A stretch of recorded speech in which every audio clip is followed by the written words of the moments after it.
ഒരു കാലത്ത് സ്ത്രീകൾ പ്രസവം എന്ന് പറയുന്നത് വളരെ കൂടുതൽ പണ്ടൊക്കെ തമാശയായിട്ട് ചിലർ പറയുന്നത് കേൾക്കാം. ആ സ്ത്രീ അവള് പ്രസവിച്ചിട്ട് പോയിരുന്ന് ആ 2 കിലോ അരി ഇടിച്ച് അവിടെ വെച്ചിട്ടുണ്ടെന്ന്. ഇവന്റെ വിചാരം എന്താ വെച്ചാലേ, ഞാൻ പറയണത് വലിയ എന്തോ സംഭവമാണെന്നുള്ള ധാരണയിലാണ് ഇവരിക്കുന്നത്. സ്വന്തം PR വർക്ക് ചെയ്ത് മുന്നോട്ട് പോവുക, അത് മാത്രം ലക്ഷ്യം. പണം, പൈസ ഉണ്ടാക്കുക എന്ന് മാത്രമേ ഉള്ളൂ. ഇവന്റെ വിചാരം ഇവൻ ഇപ്പോഴും ബിഗ് ബോസിനകത്താണെന്നുള്ളതാണ്. പ്രസവം എന്ന് പറഞ്ഞിട്ടുണ്ടെങ്കിൽ വളരെ സിമ്പിളായിട്ട് പ്രസവിക്കുന്ന, അപ്പുറത്ത് പോയിട്ട് അരിയാട്ടുന്നു, വേണമെങ്കിൽ വിറകും വെട്ടു അല്ലേ, വേണമെങ്കിൽ വല്ല മേക്കാട്ട് പണിക്കോ അല്ലെങ്കിൽ വാർക്കപ്പണിക്കോ വേണമെങ്കിൽ പോയിട്ട് വരുന്നാണ് മൂപ്പര് പറഞ്ഞിട്ടുള്ളത്. എന്റെ അഖിൽമാരാരെ, നിന്റെ ശരിക്കുള്ള പേര് അഖിൽമാരാരെന്നൊന്നല്ല, നിനക്ക് ഇട്ടാൻ പറ്റിയ പേര് വേറെ എന്തോ എന്നുള്ളതാണ്. എന്തായാലും ഇവന് നല്ല ഊക്ക് കുറെ ആളുകൾ കൊടുത്തിട്ടുണ്ട്. ഒന്നാമത്തെ ഊക്ക് ഒന്ന് കാണാം. ശരിക്കും എന്താണ് പ്രസവം? നല്ലൊരു സദ്യ കഴിച്ച് പായസം കുടിച്ച് കിടന്ന് ഉറങ്ങുന്ന ഫീൽ ഉണ്ടല്ലോ, ആ ഒരു എൻജോയ്മെന്റ് ആണ് പ്രസവം. എനിക്ക് പ്രസവിക്കണം തോന്നിയപ്പോൾ ഓടിപ്പോയിട്ട് ഒരു ഒലക്ക എടുത്ത് ഞാൻ അരി അങ്ങ് കുത്തി പൊട്ടിച്ച് നേരെ പോയിട്ട് അങ്ങ് പ്രസവിച്ചു. എന്തൊരു സുഖമായിരുന്നു. നോർമൽ ഡെലിവറി ആണെങ്കിലും സി സെക്ഷൻ ആണെങ്കിലും നല്ല വേദനയാണ്. എനിക്ക് സി സെക്ഷൻ ആയിരുന്നു. അപ്പോൾ അതുകൊണ്ട് ഞാനിങ്ങനെ ഡൈനോസർക്ക് നടക്കുന്ന പോലെ അങ്ങനെ പോയിട്ടാണ് ടോയ്ലറ്റിലേക്ക് പോയത്. ഈ ഇൻഫൻറ്റ് മോർട്ടാലിറ്റി റേറ്റ് എന്ന് പറഞ്ഞ് കേട്ടിട്ടുണ്ടോ? അതായത് ഡെത്തൊക്കെ ഇപ്പോൾ ഭയങ്കര കുറവാണ്. കാരണം എന്താണെന്ന് വെച്ച് കഴിഞ്ഞാൽ ഹോസ്പിറ്റലിൽ നമ്മുടെ ഗവൺമെൻറ്റൊക്കെ അതിനുള്ള അവയർനെസ് കൊടുക്കുന്നുണ്ട്. അങ്ങനെ ചെയ്യാൻ പാടില്ല, തെറ്റാണ്. എൻജോയ് ചെയ്യട്ടെ. ഒരു പീരീഡ്സ് പെയിൻ വന്നാൽ പോലും സഹിക്കാൻ പറ്റുമെന്ന് എനിക്ക് തോന്നുന്നില്ല പുള്ളിക്ക്. എന്നാലും താഴ്ന്നു തന്നെ ഇരിക്കും. പക്ഷെ ഇത്രയും താഴുമെന്ന് ഞാൻ വിചാരിച്ചില്ല. പണ്ട് വളരെ സിമ്പിളായിട്ട് എൻജോയ് ചെയ്ത് പ്രസവിക്കുന്ന, കാരണം ചായക്കടയിൽ പശുത്തൊഴുത്തിലൊക്കെ പ്രസവിക്കും. പക്ഷെ കുട്ടി ഉണ്ടാവും, കുട്ടിയുടെ അമ്മ ഉണ്ടാവാറില്ല. രണ്ട് പെൺമക്കളെയാണ് ദൈവം അങ്ങേർക്ക് കൊടുത്തിട്ടുള്ളത്. വളരെ സീരിയസ് ആയിട്ടുള്ള കാര്യം വളരെ തമാശ രീതിയിലാണ് അവതരിപ്പിച്ചതെങ്കിൽ പോലും മനസ്സിലാക്കാനുള്ള ബോധം അഖിൽമാരാർക്കില്ല. അഖിൽമാരാർ ചെയ്ത പരിപാടി എന്താ അറിയോ? ഞാൻ പറഞ്ഞ കാര്യങ്ങൾ നിങ്ങൾ വളച്ചൊടിച്ചു എന്ന് പറഞ്ഞിട്ട് അയാൾ തന്നെ എഡിറ്റ് ചെയ്തിട്ട് മറ്റൊരു വീഡിയോ ഇട്ടിട്ടുണ്ട്. അത് കാണിച്ചു തരാം. അതിന് ഒരു കാര്യം പറയട്ടെ. ഇവന്റെ വൈഫും ഒത്തിട്ട് ഇവൻ ആനിയുടെ ഒരു പ്രോഗ്രാമിൽ പോയിട്ടുണ്ടായിരുന്നു, ഏതോ അമൃത TV തോന്നുന്നു. അവിടെ പോയിട്ട് പോലും ഭാര്യ ഏത് രീതിയിലാണ് കാണുന്നത് വളരെ വ്യക്തമായിട്ട് നമ്മൾ മനസ്സിലാക്കുക എന്നുള്ളതാണ്. ആ ഒരു മണഗുണാഞ്ചനാണ് ഈ ഡയലോഗ് അടിക്കുന്നത്. എന്തായാലും വളച്ചൊടിച്ചു എന്ന് പറഞ്ഞിട്ട് അവൻ തന്നെ ഇട്ടൊരു വീഡിയോ അല്ലേ, അതൊന്ന് കാണാൻ കുറച്ച് സ്പീഡ് കൂട്ടുന്നുണ്ട്. കാരണം ഇവന്റെ കൊണയടി കുറച്ച് സ്ലോ ആയിരിക്കുമല്ലോ. ഒന്ന് സ്പീഡ് അടിച്ച് കേൾപ്പിച്ചു തരാം. പിന്നെ ബാക്ക്ഗ്രൗണ്ടും ചെറുതായിട്ടൊന്ന് കട്ട് ചെയ്ത് കളഞ്ഞിട്ടുണ്ട്. എന്താന്ന് വെച്ചാൽ അത് അതുകൊണ്ടാ, വേറെ ഒന്നുകൊണ്ടല്ല. ഇത് 1847 CMS കോളേജ് കേരളത്തിൽ സ്ഥാപിച്ച കാലം മുതൽ, ക്രിസ്ത്യൻ മിഷണറിമാർ ഇവിടെ വന്ന കാലം മുതൽ, ഇവിടുത്തെ രാജാക്കന്മാരുടെ ചിന്തകൾ മുതൽ നമ്മൾ ഭയങ്കര അപ്ഡേറ്റഡ് ആയിരുന്നു. ഈ അപ്ഡേറ്റഡ് ആയിട്ടുള്ള രാജാക്കന്മാരും മാർത്താണ്ഡവർമ്മയുടെ കാലത്താണോ സ്വാതിരുന്നാളുടെ കാലത്താണോ എനിക്കറിയത്തില്ല, ഐൻസ്റ്റീനെ വരെ ബന്ധപ്പെട്ടിട്ടുള്ള രാജാക്കന്മാരുണ്ടായിരുന്നു എന്നാണ് പറയുന്നത്. അപ്പം അങ്ങനത്തെ രാജാക്കന്മാരുടെ ചിന്തകളിലൂടെ ആ രാജാക്കന്മാരുടെ ഒപ്പം സഞ്ചരിച്ച അന്നത്തെ ഈ അറിവുള്ള ഒരു ബ്രാഹ്മൺസ് ആണല്ലോ. ഇനി ഞാൻ ജാതി പറഞ്ഞത് ബ്രാഹ്മണിക്കൽ കിരിമണി എന്ന് പറഞ്ഞിട്ട് പറയണം, അതല്ല ഞാൻ പറഞ്ഞത്. ഈ അന്നത്തെ അറിവും ബോധമുള്ള ബ്രാഹ്മണന്മാരുടെ ചിന്ത അത് മുന്നോട്ട് കൊണ്ടുവന്ന് എക്സിക്യൂട്ട് ചെയ്ത് എടുത്തതിന്റെ ഫലമായിട്ട് കേരളം ഭരിക്കാൻ തുടങ്ങുന്ന സമയത്ത് തന്നെ പല കാര്യങ്ങളിലും നമ്മൾ അപ്ഡേറ്റഡ് ആണ്. ഈവൻ ഒരു കക്കൂസ് അല്ലെങ്കിൽ 4 ചുവരിനുള്ളിൽ അടച്ചിട്ടൊരു സ്ഥലത്ത് പോയി വേണം നമ്മുടെ പ്രാഥമിക കാര്യങ്ങൾക്ക് നിർവഹിക്കാൻ, അല്ലെങ്കിൽ സ്ത്രീകൾക്ക് അതിനൊരു സുരക്ഷ ഒരുക്കി കൊടുക്കണം. അത് എത്രയും താഴെ തട്ടി താമസിക്കുന്ന ആൾക്കാരുടെ ഇടയിൽ ഇതുണ്ടായിരുന്നു. ഒരു ഇന്ത്യൻ പ്രധാനമന്ത്രി വന്നിട്ട് കക്കൂസ് ഉണ്ടാക്കണമെന്ന് പറഞ്ഞപ്പോൾ ഇവിടെ കിടന്ന് അങ്ങ് ആക്ഷേപിക്കുക, നിന്റെ വീട്ടിൽ കക്കൂസ് ഉണ്ടെന്ന് പറഞ്ഞിട്ട് നീ കക്കൂസില്ലാത്ത ജനത എന്തിനാണ് ആക്ഷേപിക്കുന്നത്? നീ മനസ്സിലാക്കുന്നത് അവിടുത്തെ സ്ത്രീകൾക്ക് ആ ബുദ്ധിമുട്ടുണ്ട്, അവിടുത്തെ ജനതയ്ക്ക്. അപ്പോൾ ഒരു പ്രൈം മിനിസ്റ്റർ പറയുകയാണ് കക്കൂസ് പണിയണമെന്ന്, ഒന്ന് ആലോചിക്കണം. അയാൾ എത്രത്തോളം താഴെ തട്ടിലുള്ള ജനതയുടെ ബുദ്ധിമുട്ട് കണ്ടതുകൊണ്ടായിരിക്കും ഒരു പ്രൈം മിനിസ്റ്റർ ആദ്യം കയറിയിട്ട് കക്കൂസ് പണിയണം ഈ രാജ്യത്ത് എന്ന് പറയുന്നത്. ഗ്യാസ് എല്ലാവർക്കും വേണമെന്ന് പറയുന്നത്. വിറകുടിച്ചുകൊണ്ട് വന്ന് കാട്ടിൽ പോയി വിറകുടിച്ചുകൊണ്ട് വരാൻ വേണ്ടി കാട്ടിൽ പോകുന്ന ഒരു സ്ത്രീക്ക് ചിലപ്പോൾ തിരിച്ചു വരാൻ പോലും പറ്റത്തില്ല. വല്ല പുലി പിടിച്ചോ മറ്റെന്തെങ്കിലും പരിക്ക് പറ്റോ, ചിലപ്പോൾ അത് വഴി വീണ് കിടക്കും. അപ്പോൾ ആ സ്ത്രീക്ക് ഇനി വീട്ടിൽ ഗ്യാസ് കൊടുക്കണം. ഇതൊക്കെയാണ് നരേന്ദ്രമോദി ആദ്യം പറഞ്ഞത്. അല്ലാതെ ഈ ലോകത്തെടുത്ത് മലമറിക്കുന്ന വികസനങ്ങളോട് ചെയ്യുമെന്നല്ല. അപ്പോൾ അതിൽ കാശ് അവൻ എന്തായാലും 1 രൂപ 2 രൂപ പെട്രോളിന് കൂടിയപ്പോഴത്തേക്കും കുഴപ്പം. അപ്പോൾ ഈ 1 രൂപ എന്തിനാണ് കേന്ദ്രം പറയുന്നത് ഇത് കക്കൂസ് പണിയാനാണ്? പിന്നെ ഇയാൾക്ക് കക്കൂസ് പണിയാനല്ലേ ഞാൻ 1 രൂപ തരുന്നത്? ഇതാണ് ഇവിടുത്തെ മെയിൻ പ്രശ്നം. ഇപ്പോൾ ഞങ്ങൾ അതിൽ നമ്പർ ഉണ്ടല്ലേ, ശിശുമരണം നിനക്ക് നമ്പർ ഉണ്ടല്ലേ, മറ്റേത് നമ്പർ ഉണ്ടല്ലേ, മറിച്ചത് നമ്പർ ഉണ്ടല്ലേ. ഇവിടെ ഒരു പെണ്ണ് പ്രഗ്നന്റ് ആയി കഴിഞ്ഞ് കഴിഞ്ഞാൽ ആ അമ്മ അപ്പോൾ ഇവന്റെ മോള് എന്തോ മാരക രോഗം കണക്കാ പ്രഗ്നൻസിയെ കാണുന്നത്. ഇപ്പോൾ ഈ ലോകത്തുള്ള എല്ലാ ജീവികളും പ്രസവിക്കുമായിരുന്നു.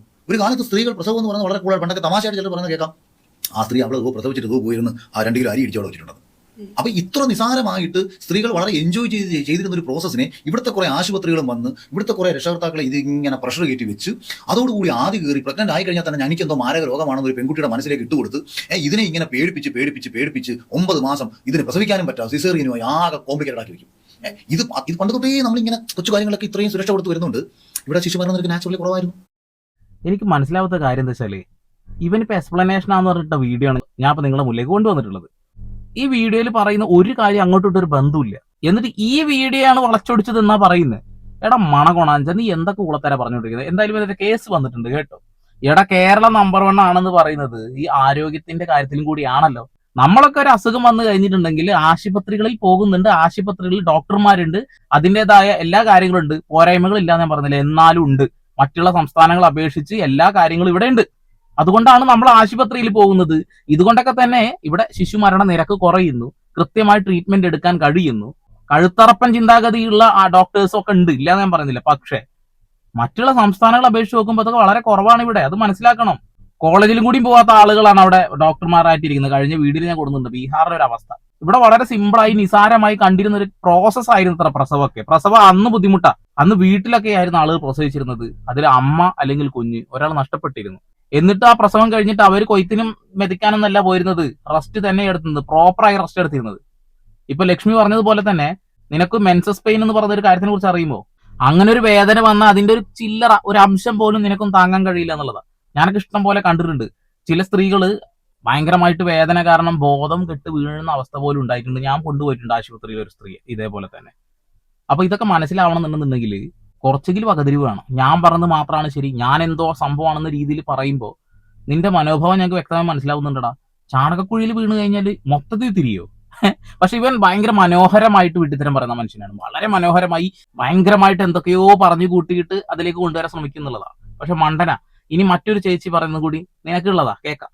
ഹലോ, ഞാൻ ഇന്ന് അഖിൽ മാരാന്റെ സുഖപ്രസവത്തെക്കുറിച്ചുള്ള വീഡിയോ കണ്ടു. അതിനെക്കുറിച്ച് 2 വാക്ക് പറയാതിരുന്ന ഒരു സ്ത്രീയായിട്ട് ജീവിക്കുന്നതിൽ അർത്ഥമില്ലാന്ന് തോന്നിയിട്ടാണ് ഈ വീഡിയോ ചെയ്യുന്നത്. അത് മാത്രമല്ല, ഞാൻ 2 കുട്ടികളെ പ്രസവിച്ചിട്ടുണ്ട്. അതിൽ ആദ്യത്തെ കുട്ടി ഇത് കോംപ്ലിക്കേഷൻ ആയിരുന്നു, രണ്ടാമത്തേതും കോംപ്ലിക്കേറ്റഡ് ആയിരുന്നു. ആദ്യത്തെ കോംപ്ലിക്കേഷൻ വന്നപ്പോൾ അവരെ വജൈനൽ ഇൻസിഷൻ 12ഓളം ഇട്ടിട്ട് വാക്വം ചെയ്താണ് മോനെ എടുത്തത്. രണ്ടാമത്തെ ഡെലിവറി സി സെക്ഷൻ ചെയ്താണ് എടുത്തത്. അപ്പോൾ എനിക്ക് അഖിൽ മാരാരോട് സംസാരിക്കാൻ യോഗ്യത അത് മാത്രം മതി എന്ന് കരുതുന്നു. അപ്പോൾ പ്രിയപ്പെട്ട അഖിൽമാര, താങ്കളുടെ ഭാര്യ ഇനിയും പ്രസവിക്കുമെങ്കിൽ താങ്കളുടെ ഭാര്യയ്ക്ക് അതിനുള്ള പ്രായവും ആരോഗ്യവും ഉണ്ടെങ്കിൽ താങ്കൾ അതിനുവേണ്ടി ഒന്നുകൂടി ട്രൈ ചെയ്യണം. എന്നിട്ട് ഭാര്യയുടെ ഗർഭം മുതൽ പ്രസവം വരെ താങ്കൾ ഭാര്യയുടെ കൂടെ ആയിരിക്കുകയും ആ പ്രസവ ദിവസം ലേബർ റൂമിൽ തുടക്കം മുതൽ ഒടുക്കം വരെ കൂടെ ഉണ്ടാവുകയും വേണം. അപ്പോൾ കാണുന്ന സങ്കീർണതകളെല്ലാം കണ്ട് മനസ്സിലാക്കിയതിനു ശേഷം ആ കുട്ടി അനുഭവിച്ച ശാരീരികവും മാനസികവുമായ ട്രോമകൾ എന്തൊക്കെയാണെന്ന് മനസ്സിലാക്കി കഴിഞ്ഞാൽ താങ്കളുടെ ഈ കഴപ്പിന് കുറച്ച് ശമനം കിട്ടുന്നതായിരിക്കും. അപ്പോൾ താങ്ക് യു. കഴപ്പുമാരാറിന് കൊടുത്ത നല്ല 8ന്റെ പണിയാണ്. ഇഷ്ടപ്പെട്ടു. ഇങ്ങനെ തന്നെ കൊടുക്കണം. ഒരുപാട് ആളുകൾ രംഗത്ത് വന്നിട്ടുണ്ട്. ഞാൻ ഈ വീഡിയോ ഇന്നലെ കണ്ടതാണ്. പക്ഷെ ഇവന്റെ പൊട്ടത്തരം എല്ലായിടത്തും റിയാക്ട് ചെയ്യേണ്ട എന്ന് കരുതി മാറ്റിയതാണ്. പക്ഷെ ഇത് വലിയ രീതിയിൽ ചർച്ചയായി. ഒരുപാട് സ്ത്രീകൾ രംഗത്ത് വന്നു എന്നുള്ളതാണ്. തീർച്ചയായിട്ടും നമ്മൾ ഇത്തരം കാര്യങ്ങളെടുത്ത് ചർച്ച ചെയ്യുക തന്നെ വേണം. വിദേശ രാജ്യങ്ങളിലൊക്കെ ഈ ഡെലിവറി മുറിയിൽ ഭർത്താവിനും കൂടെ നിർത്തുന്ന ഒരു പരിപാടിയുണ്ട്. ആ ഒരു പരിപാടി ഇവിടെയും കൊണ്ടുവന്നു കഴിഞ്ഞാലേ ആണുങ്ങൾക്ക് മനസ്സിലാവുള്ളൂ ഇതിന്റെ ഒരു ബുദ്ധിമുട്ട് എത്രത്തോളം ഉണ്ട്, അവരെത്രത്തോളം വേദന സഹിക്കുന്നുണ്ട് എന്നുള്ളത്. അപ്പൊ തന്നെ അവരോടുള്ള ഒരു സ്നേഹം അങ്ങ് കൂടി കിട്ടുന്നുള്ളതാണ്. അതുപോലെ തന്നെ മറ്റൊരു കാര്യമാണ്, പല ആളുകളും ഈ സ്പെക്കൊക്കെ വെച്ച് നടക്കുന്ന ആളുകളുണ്ട്, കണ്ണാട വെച്ച് നടക്കുന്ന ആളുകളുണ്ട്. സിനിമകളിലൊക്കെ നമ്മൾ സോഡാ കുപ്പിയൊക്കെ ഇട്ടിട്ടാണ് അവൻ നിൽക്കുന്നൊക്കെ പറഞ്ഞിട്ട് ചില സിനിമകളിൽ അവരെ കളിയാക്കുന്നത് ഞാൻ കണ്ടിട്ടുണ്ട്. കണ്ണാട ഊരിക്കഴിഞ്ഞാൽ അവനൊന്നും കാണൂല എന്നൊക്കെ പറഞ്ഞ് വളരെ മോശപ്പെട്ട രീതിയിൽ കളിയാക്കുന്നത് നമ്മൾ കണ്ടിട്ടുണ്ട്. അതൊക്കെ കണ്ട് എനിക്കും ചിരിയൊക്കെ വന്നിട്ടുണ്ട്. പക്ഷെ ഒരിക്കൽ എന്റെ ഒരു സുഹൃത്തിന്റെ ഇതേപോലെ ഒരു കണ്ണാട, ആ കണ്ണാട വാങ്ങി ഞാനൊന്ന് ഇട്ടപ്പോഴാണ് എനിക്ക് അതിന്റെ ബുദ്ധിമുട്ട് മനസ്സിലായത്. ഒരു വലിയ കുഴിയിലേക്ക് നോക്കുന്നത് പോലെ, ഒന്നും മനസ്സിലാവാത്തൊരവസ്ഥ. കണ്ണാട ഊരി കഴിയുമ്പോൾ നമ്മൾ കാണുന്ന ആ ഒരു മനോഹാരിത ഉണ്ടല്ലോ, ആ കണ്ണാട ഇട്ടിട്ട് എനിക്ക് കിട്ടിയില്ല. എത്രത്തോളം ബുദ്ധിമുട്ട് അനുഭവിച്ചു അത് ഇട്ട് നടക്കുന്നത്. അതാണ് മറ്റുള്ള ആളുകളുടെ വേദനകൾ വളരെ നിസാരവൽക്കരിച്ച് തമാശയായി ചിത്രീകരിക്കുന്ന ചില നാറികളുണ്ട്. ആ നാറികൾക്ക് കിട്ടേണ്ടത് നല്ല പൊതിരത്തല്ലാണ്, മുഖമടിച്ച് തിരിക്കലൊക്കെയാണ്. പക്ഷെ അഖിൽമാരാറിന്റെ കാര്യത്തിൽ അതിന്റെ ആവശ്യം വരുന്നില്ല. അവൻ പൊട്ടനാണ് എന്ന് വ്യക്തമായിട്ട് നമുക്ക് മനസ്സിലായിട്ടുണ്ട്. അവൻ ഭൂലോക മണ്ടനാണെന്നും വിവേകം ഒരിക്കലും ഇല്ല എന്നുള്ളത് നമ്മൾ വ്യക്തമായി മനസ്സിലാക്കി. ഇനിയിപ്പോ അവനെ കുറ്റം പറഞ്ഞിട്ട് കാര്യമില്ലല്ലോ. അപ്പൊ ഒന്നേ പറയുന്നുള്ളൂ, നിങ്ങൾ മറ്റുള്ള ആളുകളുടെ വേദനകൾ അത് നിസാരവൽക്കരിക്കരുത്. അവരുടെ വേദന അവർക്ക് വളരെ വലുതായിരിക്കും. നമുക്കത് വെറും ഒരു കാഴ്ചയിൽ ഒരു ഇത് മാത്രം തോന്നുന്ന ഒരു സംഭവമാണ്. സ്ത്രീകളുടെ പ്രസവ വേദനയെ കുറിച്ചിട്ട് സ്ത്രീകൾക്ക് അറിയുന്നത് പോലെ അഖിൽമാരാറിനെ പോലെയുള്ള മണ്ടന്മാർക്ക് അറിയാൻ പറ്റുമോ? ഇല്ല. അത് അനുഭവിച്ചവർക്കേ അറിയുള്ളൂ. അപ്പൊ പരമാവധി ഷെയർ ചെയ്യുക. വീണ്ടും വരെ പുതിയ വാർത്താ വിശേഷങ്ങളുമായി സന്ദീപ് പോൾ സൈനിങ് ഓഫ്.